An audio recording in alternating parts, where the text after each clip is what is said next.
میکنی؟ من در تلویزیون کار میزنم. خیلی بیشی همونجا کو سر میکنی بیشی. همینجا بشینم. اخبار گفت. پولت اینمونو.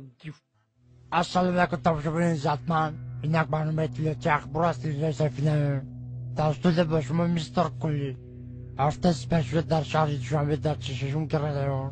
در نزدیکی الوتی دوز رو دستگیر کردن. صدرالدین نجمی و بهرام غفوری ساعت 12 شب به نیت خوراکگری از خونه بیرون شده و خونه عبیدالله سعدلو حمله کردن.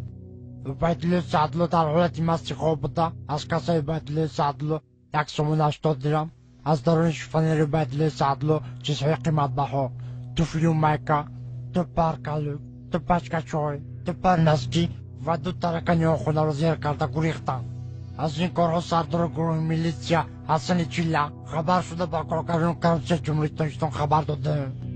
کارگردان کرپسه جمهوری تاجیکستان دولتمند خال کرکیبک پرده قاسم از این کارها خبر شده. هر دین غارتگرها را دستگیر کرده و درون کاخ برباد بردن. صدرالدین نجمی و بهرام غفوری به درون کاخ برباد برده.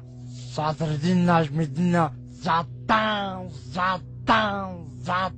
تا با قدم خدا و عصم میکنی. ای رو تسیا کدامی ژورنالیست دروغ میگه؟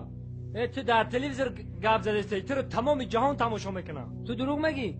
تو رو خلق میدونی چیکار میکنه؟ سنگ شپت میکنه. نخود ژورنالیست دروغ بگه. چه دارو بزنی؟ تو فالبینی دروغ گفته استی.